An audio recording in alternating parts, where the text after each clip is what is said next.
Hi there, welcome to the Nitty Gritty Writing Podcast. I'm Simon Canton, And I'm Dave Higgins. and a very happy new year to everyone since this is our first podcast back. So today we're going to be talking about resistance to change, which is that human beings in general want things to stay the same and don't like changing their mind or changing their routines or habits or whatever it happens to be. But before we do that, we'll do our roundup, and it's been a month, so I'm sure you got lots of stuff, Dave. Let's think. I took a little while off from Seven Stones, having finished it, and so now I've just started putting together the rest of the compilations. So finding points where there are enough episodes that it's worth doing a collection of those, but where the gap between episodes isn't really horribly cliffhangery, because obviously there are some episodes where it's someone takes a crossbow bolt, and are they really critically wounded, or did it happen to strike them somewhere that's not dangerous? That's potentially going to knock people off and seem a little bit like, well, that's a deliberate cliffhanger, which obviously it is, but it's a deliberate cliffhanger designed for something that comes out once a week for free, rather than a cliffhanger designed to be the end of a book.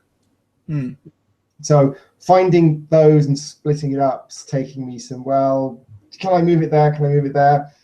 Do I want to, which story arc do I want to chop between the two books? As I didn't necessarily have being able to group things together in books at the front of my mind when I was designing all of the arcs. So something's going to have to get split. It's just finding which bits and moving things around so I don't go so I don't end up with, oh, that all works, apart from the fact that I've then got a book that's only got 5 episodes in it at the end, which and there's I don't feel like a cheat. Would feel like they were being cheated then. Feel like they're being cheated. Yes, it's sort of, even if you stick it at 99 pence, it's sort of 4,000, 5,000 words, whatever. It's not going to capture people in the same ways. It's all moving things around.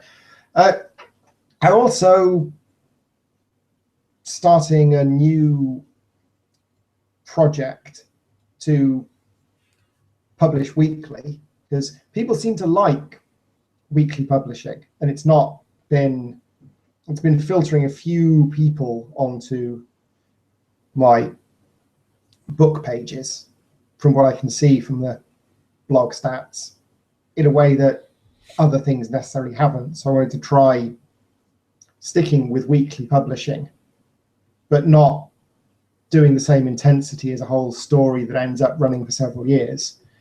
So I'm trying drabbles once a week, 100-word stories, exactly 100 words, because that's something I can write relatively quickly. And so planning the amount of story you can fit in 100 words, and then writing it, and then polishing it so it's exactly 100 words. But because it's exactly 100 words and you want it to actually be a story, it's also an exercise in, well, which words are essential? Which words are, can I do an entire stage of a plot arc in half a sentence? How tight can I make it? So whilst they aren't necessarily all going to be great stories that will make someone read it and go, oh yes, that's the best story I've ever read, they will hopefully, by the time I've written 50 odd of them, have given me an opportunity to work out really how my style goes together which words I tend to stick in that aren't necessary. So even if by the end of the year I haven't got a wonderful set of stories that I can sell for lots of money and millions of followers on the basis that I write these stories, even if no one actually likes stories for themselves, it's, fingers crossed, going to work sort of the same way that the Bradbury Challenge does.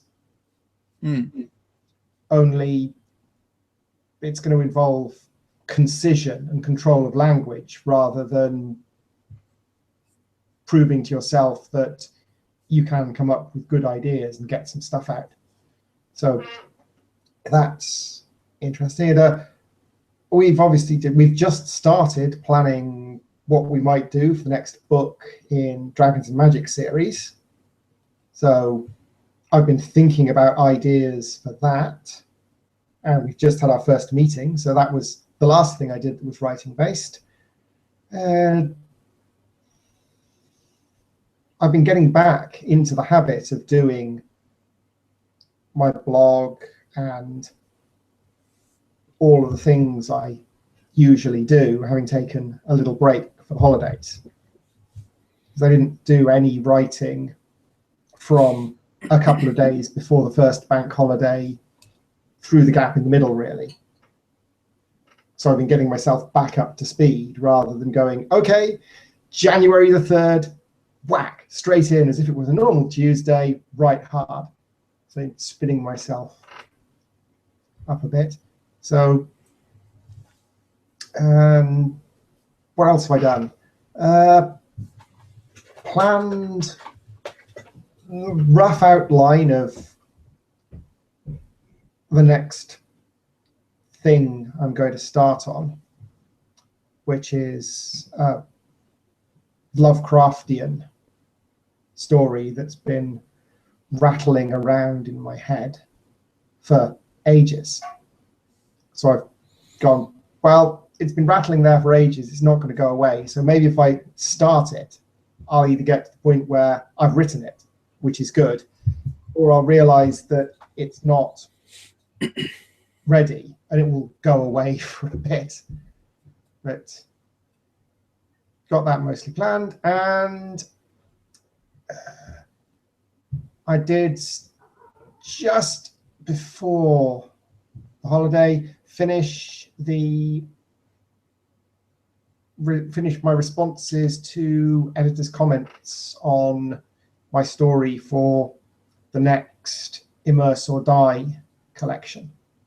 So that should be going through more edits soon, and then I'll be responding to the next set of edits. I think that's me for the past month. Congrats on getting into the collection to both of us, I guess. Yeah, you're in it. You're in it as well this time. Yeah. So I just worked through it with Jefferson, the last of his edits, and then it's going off to the editor now. So I think he and the other judges were pointing out some flaws in my story, so I think it's made it much better. Like it's the same. This is a recurring theme. It's the same flaws every time. I don't set things up enough, and I don't explain things enough. I'm always like, I know what's in my head. You know too, yeah? Yeah, it's huge. It's hugely hard to spot the errors when they're actually in a new story, I think. You get after a while a feel for what's there, and then you go, okay, new story, read it through. Well, I know what mistakes I make, so clearly I'm going to do better this time. And then someone else looks at it and you've made the same mistakes again because you really are blind to them. So at the same time, I'm reading Asimov's Prelude to Fination at the moment. And there is so much set up that I don't want to go that direction, but I don't think there's any danger of that anytime soon. I think with some of these things that potentially we call errors, they are not error is not necessarily the right word. It's a stylistic thing with some of them. That I write the way I write because it captures ideas. In something that a couple of people have mentioned is that I use parallel sentences more than average. And that's because I tend to see the world in kind of parallel. I mean, lawyers work on the basis that, well, there's more than one perspective on almost everything.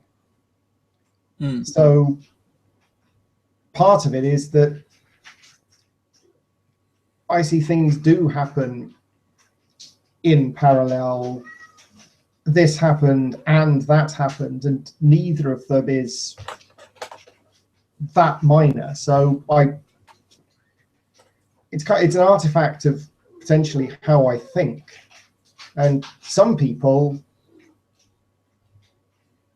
they like it because it gives them a feel that, well, the world is going on and the character is doing something, and things aren't bunk, bunk, bunk, bunk. The character does something, that's all we're seeing. We're seeing other things happen as well. Other people find it very distracting. They want to follow the viewpoint character and they want a different experience. So I think with Asimov's very scientific. He wrote hard science fiction. He wrote non-science non-fictions. He's written quite well-respected scientific encyclopedia. So I think hardcore fans of Asimov like the explanation. In the same way that sort of romance readers like something different from epic fantasy readers. Well, that's the thing. I was going to say, like, I think Asimov, I've read plenty of Asimov, but at least for this one, it's almost like Tolkien. Like, Tolkien has obviously done tons of world building, and then wants to put most of it into the book. And Asimov has obviously done tons of scientific research and thinking about what could be possible 10,000 years in the future, and then wants to put lots of it into the book because he wants to show that all these things that he's come up with. So yeah, anyway, so to move on to what I did for the last month, I was working on my story threads thing inside Writer Tracker, which I was talking about before. If anyone's watching this and they tried to sign up for Writer Tracker and couldn't, I found a bug on the registration page in the last week. So people could register as readers, but they couldn't register as authors. That's now fixed. But Story Threads isn't public because I've got it to, I guess, what you call pre-alpha mode or hobble mode or something, where it kind of bits of it work, but not all of it works, and it's not 100% stable, so I wouldn't let most people in it yet. But what I've seen is that it will be massively useful when I get it done. So what I've been using it for so far is Killer President, which is the 4th Kyra Sarin book. And I'm trying to plan a lot more. So what I've been delving into in the last few weeks is story theory a lot more. I've been watching lots of YouTube videos on story theory and reading stuff about structure, because I've been moving more and more towards a pantsing way of writing stories, which is fine, but it means if you pants, it means you've got a lot of editing to do. And I think I mentioned before, I hate editing. So me being a pantser would be the opposite of the direction I should be going. I should be coming up with ways to write stories that are better planned, so then they need less editing. So that's what I've been doing. And then this last week, I've gotten story threads to the stage where I can use it. So I've been planning out Kill the President, as I said, and I've been breaking down the story in as many different ways as I can, delving into the backstory for even the minor characters and stuff like that. Why So everyone should have a reason why they're doing something, and no one thinks that they're the bad guy or just does things to be evil and twirl a mustache or whatever. Yeah. So, so yeah, just today I was doing a thing about Kyra's the main character, about her political rival, and giving him a reason why he's doing what he's doing, and giving him a reason where you can definitely see why. So Kyra, this is a spoiler, I guess, for Kyra Saren, but she's genetically engineered. So he is anti-genetically engineered people because he believes that if you let this progress, the human race will become unrecognizable. That it'll all be just robots and genetically engineered people, and it'll all just be a big mess. And he wants humanity to be humanity. That the things that make humans special are that we're naturally born, and we don't have weird genetic things that make us extremely tall to play basketball or whatever it happens to be. Yeah, which is an understandable point of view. So yeah, anyway, there's that. And the other thing this week I've been doing or the last couple of weeks, is I've been working on new covers for Kyra Saren, which I can share. So the old covers were fairly plain. These new covers are kind of a retro sci-fi kind of feel to them. I don't know, can you see them there, Dave? I can, yeah. So I did this for Hard Vacuum, which is nearly the same as the original, only with Earth put in at the bottom and the font changed. There's Planet Zero with Ares and Violent Science and Killer President, which is not out yet. It's not even written yet. So that way they all look like they belong in a series. Yeah. And hopefully they look better than the old ones. It's very difficult for me to judge since I made them. But yeah. What do you think, Dave? Skeptical. Well, it's hard for me to judge whether they look better than the other ones or not without having them in front of me. I didn't dislike the other ones, but I'm not a strongly covers-driven person.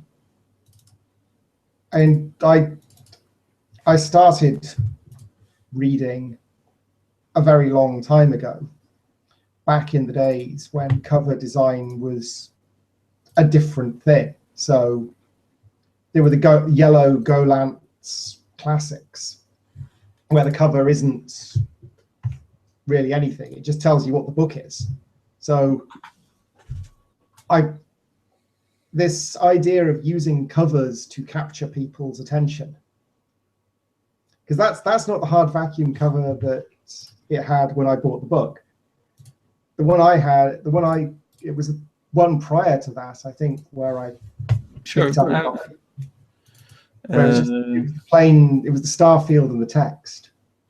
Yeah. I think, yeah. So yeah. So it's gone from that.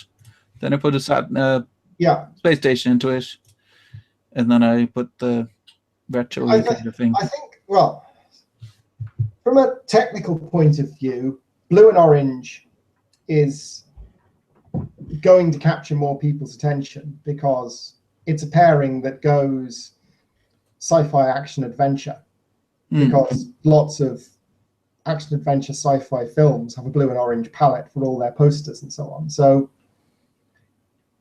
I think it's better in a technical sense. Whether it's better in an artistic sense. Yeah, I mean, that kind of gets down to... Yeah. And so I liked the sparseness of the original cover as a sort of an aesthetic thing, where it's not too busy. Which isn't saying the new one's busy. It's I liked the stark look that I'd like sort of Eastern European films and so on, where it is less whooshy bells and whistles than the Hollywood style. I think I mean, the key word is really testing, where these kind of things, since we're self-published, so Howard Vacuum has been out for 3 and a bit years. So it's not like it's massive new release where I have to worry about it too much. Yeah. That I can put these covers out, and if the sales decline because of them, well, then I know to change back. And it's, it's not going to, I've locked on me. It's not going to destroy things completely that people go, oh, look at that ugly cover, I'm going to give it a 1 star or something. So it's just about testing. And maybe we've discussed it before, but the problem at the moment with me is money-wise. I can't afford to buy as many covers as I need. So I need to work out how to make the covers myself, even though that's the last thing I actually want to do. Yeah. Not that I enjoy the artistic, like when I'm making covers, I enjoy that. It's quite fun. It's that I am not as skilled as a professional cover designer, and I know that. So when I'm making a cover, I know that it's not going to be something that people go, wow, look at that cover, I'm better buy that book. But I want to get it to the stage where it's, oh, that's my kind of genre, or that looks like something I might like to read or something. Yeah. Oh, and the last thing I was going to mention was, so I've been thinking a lot about story structure and about what I want to do this year. And similar to what you were saying, that I think this year I've been talking a lot about writing to a specific market, or only writing things that sell. And I go back and forth, and I reserve the right to completely reverse myself in a month's time. But one thing that nags at me a little bit is that I have series out there that are not complete. And no one's so for an example, Shiny New Swindle was meant to be a trilogy, and there's a intro little thing, and then there's the first book, and it's just sitting out there, and no one wants to read it. At the same time, I write so quickly, it's not like I'm talking about a year's worth of investment in order to write the next 2 books. So whether it would be worth me writing those books anyway, knowing that they're not going to sell, and looking on them as I am going to get better because of writing them. Like, I can use my story threads thing and whatever else I happen to have and try and improve my craft and not worry about the sales, because at the moment my sales aren't really, they're not non-existent, but they're not massive either. I'm lucky. 100 bucks is about on average what I make, and I have 17 books out or whatever it is. So it's paltry. So I'm thinking about, do I want to be someone who gets better and better at marketing and invests lots of money into getting better at marketing and doing more advertising and all that kind of stuff, which certainly works, and plenty of people have done it and it works? Or do I want to be the book that, like The Girl with All the Gifts or The Martian or Ready Player One, that people go to their friends, oh, you have to read this book, it's one of the best books I've ever read. And that, I think, is the harder journey, but I think is the one that, for me personally, I've said before, my goal is to be one of the world's favorite authors. To be one of the world's favorite authors is not the same as being one of the world's best marketers. Like, someone saying that's my favorite book is not the same as getting 10,000 people or 100,000 people to buy your book. Like, not to pick on Dan Brown, but a lot of people read the Da Vinci Code, but not necessarily, there wouldn't be many people who would say Da Vinci Code is my favorite book of all time. And there's nothing wrong with that. I'm not saying anyone who does the marketing approach is wrong. It's just a different goal. Yeah. Anyway, we've talked a long time about what we did this week without covering our topic yet. So we better switch over. So the topic is resistance to change. And the reason I suggested this is that it's something I've seen a lot in my day job recently. And it's something we've seen a ton in the political world. And it's that resistance to change is a fundamental characteristic of humans, where you decide something is true and then you are not willing to change, no matter how much evidence piles up against it. So in my day job, for instance, in IT, everything you learn pretty much has to be thrown out and you have to start from scratch every 5 to 10 years. So for the first 8 years or so, I worked on COBOL mainframe systems. They don't exist anymore. So if I had been resistant to change, I would not have a career for that. And the issue is that that's a very daunting thing, especially as you get older, so you graduate at 22, 27, you're learning a new technology. 32, you're learning new technology. 38, you're learning new technology. By 40, you're going, Jesus, can I not just learn one thing and keep with it for a while? Like if you learn the law doesn't change very quickly. If you learn to be a doctor, people's bodies don't change that quickly. I mean, there's new medical advances and whatever. If you learn to, like there's a friend of mine in work is a mathematician. Maths is maths. I mean, there's no one tomorrow is going to come up with a new way to do mathematics. Maybe, but it's very unlikely. So it's about people in my work tend to be in their 40s and 50s. And in general, I think I'm getting a real echo. Are you hearing an echo, Dave? Maybe just me. Only sometimes. My connection's gone a bit crackly a couple of times, and my sound was very, very bad, as you remember, immediately after I connected with the Hangout before we started broadcasting. So I think it's sort of something that they've done is not quite right, maybe. Yeah, I'll try and keep going. If you notice me pausing a lot, it's because I'm hearing all my words half a second after I say them. So yeah, I was going to say, as people tend to get older, they tend to get more resistant to change, I would say. I could be wrong in that, but I think especially when you're a kid or a teenager or whatever, and something new comes out, some newfangled technology or whatever it happens to be, you're perfectly willing to dump whatever the old technology was and jump on this new one because, oh, look, it's cool and it does the different things. Whereas when you're 65, you're like, oh, do I really have to learn that? Oh, really? No, can I not just forget the Instagram, Snapchat thingy? I'll just use Facebook.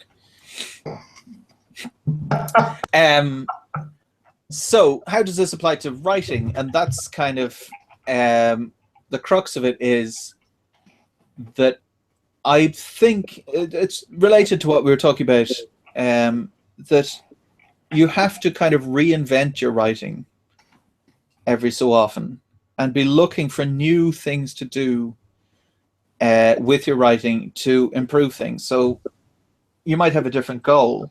Maybe your goal is to write faster or to write better in certain ways, or whatever it happens to be. Yeah. But there can be an inclination to say, well, this is the way I write. So you might say, I'm a pantser. That is part of my identity, as I am a pantser and this is how I write. Or I'm a plotter and this is how I write. And then say, but it doesn't work for me the other way, because you've tried a little bit and it was 5-10 years ago, and when you were at a different stage and you didn't have the skills that you currently have. So you're comparing your skill as say you tried plotting and now you're or you tried pantsing and now you're a plotter, and you're comparing your skills as a plotter with completely being a neophyte as a pantser, well, that's not a fair comparison. And you may be just resisting the change to the other just because it's just built into humans to resist any kind of change. Mm. And I think there's a lot of merit in, as you were saying, trying something to improve a specific skill, especially if it's something that you believe that is a weakness, or not like a flaw, but something that could be better in your writing. So I think in general, the reason why I brought up the topic is because I think it's worth having an introspective look every so often and going, what are the things that I assume about the way I write that are not necessarily true? So what are your thoughts on that, Dave? I think it's definitely keep working on your craft, revising what you want to do. But also, and there is particularly in sort of author publishing rather than trad publishing, the business side, which also has things. So you say about young people moving from Facebook to Instagram or whatever, which made me laugh, because when I started, the internet was tripod and GeoCities pages that you built yourself, and having, if you wanted an email account, you had to put in a case to the university or your employer or whatever for why you needed one. And it was quite some time. I can still remember in the last firm of solicitors I worked for, you still had to submit a business case for why you needed external email. The idea that you might not just, everyone's got email, and I don't have a mobile phone, and it's reaching the point sometimes where I encounter something where the mobile phone field is mandatory. It's like, well, why do you need that? Fortunately, it's nothing that I need to have yet, but it gets a bit. So it's, from the business point of view, it's working out the difference between a rational distaste and just what you've always been used to. Because I have good reasons for not being on Facebook. So I'm not on Facebook.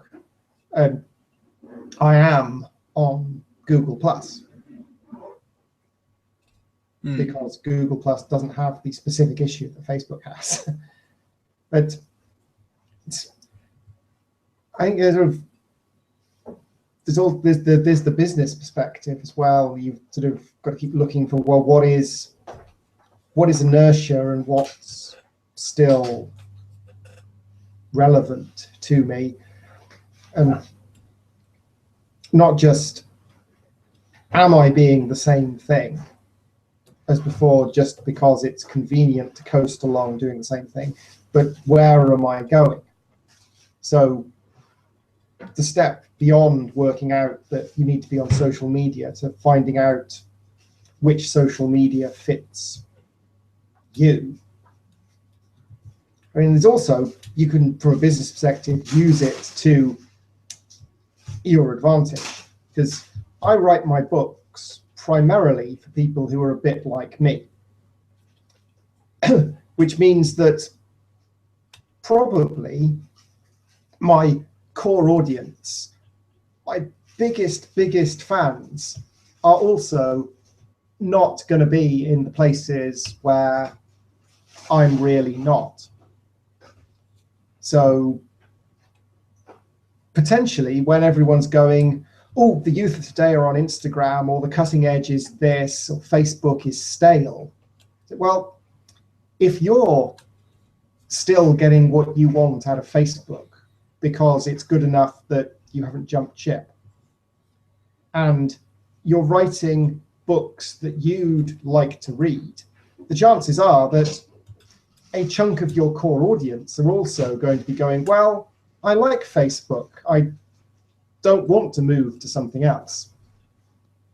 So resistance to change can be a useful way of filtering out people who are going, oh, this is the marketing strategy that will get you the best results.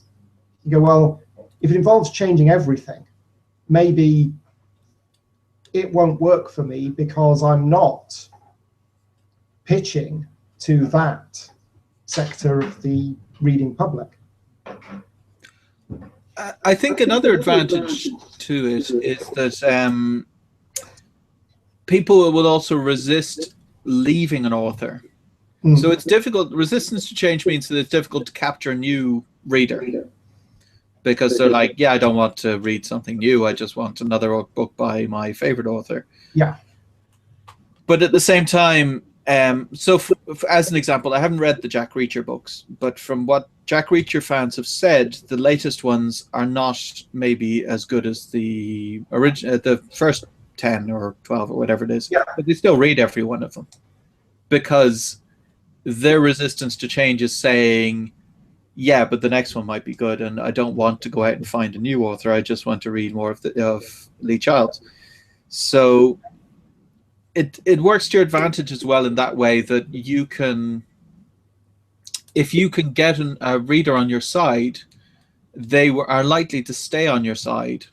Now, it's not necessarily one book will do it, or one series, but once they have bought in, they will, even if you bring out a dud or two in terms of books, they'll still stick with you in the hopes that you're going to recapture the magic that brought them to you in the first place.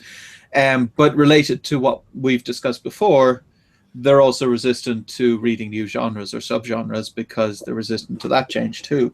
Yeah. The other thing I thought of was that resistance to taking on roles. So as authors, we like writing, but you also need to have an author website. You need to have a mailing list. You need to create marketing materials. You need to do advertising. You need to do lots of things that we're not necessarily used to. And you will create reasons why you don't want to or you don't have to. And it can be quite, like, for instance, what we were discussing earlier, where I was saying, oh, I'm just going to write what I want to write. In a way, that's partially me resisting the change to throwing out book ideas and just going, okay, well, I'll just write what sells. It's me resisting the purely sales thing.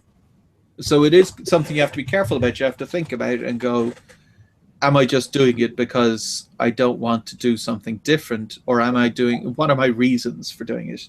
If my reasons are valid for me, then that's fine. If I'm just doing it because I don't want to change, like, there's a difference between being enthusiastic about what you're doing and saying, hang all the consequences of it, I really want to do this, so I'm going to do it. And well, I can see the downsides, but I really don't want to do the other thing. Well, those are not two equivalent things. So yeah, that was kind of my thoughts on it. Anything else from you, Dave? But I was having the same thought about readers sticking with you, but also wanting you to write the same. And there's a powerful thing that lots of readers actually want you to just write the same book again. So it's it's working out what's good change and what's bad change. I think, because fundamentally, right at the very start, we're designed in a way to work out what the pattern for a hidden tiger looks like, and then turn that into an instinctive reaction.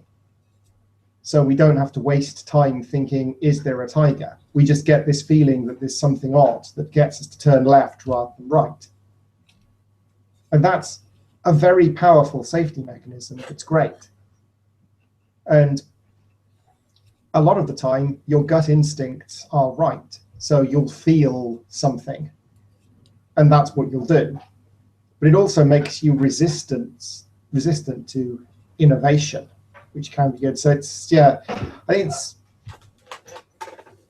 it's going not once a year or whatever, however long, I'll look at this from a different perspective. I'll go, well, what if this is wrong? What if I should be changing? Why don't I like it? But also saying, well, what if it's right? What if it's right for me? And I don't know about everyone's personality, but I find trying to do things because they are the sensible business thing isn't always the best way for me to focus my efforts on it. So there are some things that if I did them, potentially they would benefit me. But all of the time I spent doing them, I'd feel slightly icky or just stressed about it. So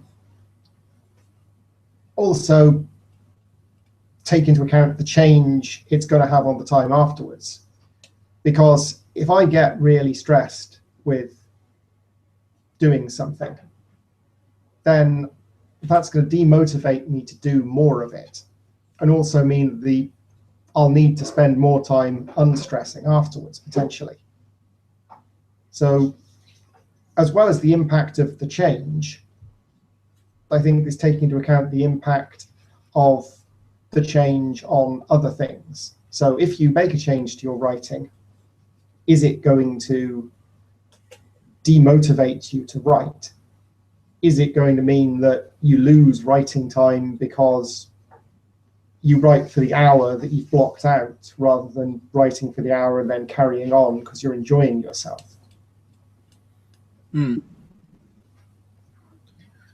I think,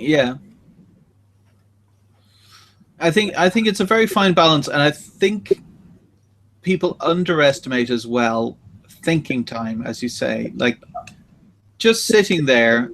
Like, so one thing that's useful for me, I have a Scrivener document that's just me writing my thoughts down. So one thing that's very useful is this podcast, which I've mentioned before. Like, we have quite a few listeners and watchers now, but the main benefit for me is vocalizing my thoughts and working through them.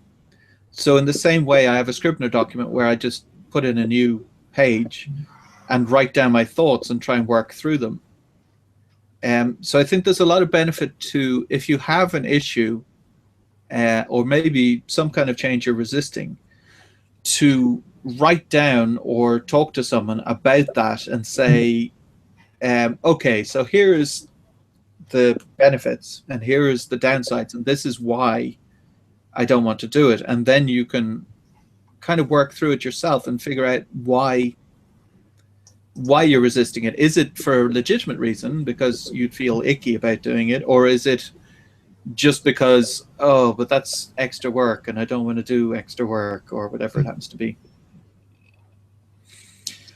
So yeah, we've kind of come to our usual ending point. Was there anything you wanted to add in the end, Dave? I don't think so, no. We've covered it over. Cool. Thank you all very much for watching, and we will see you next week. Bye for now.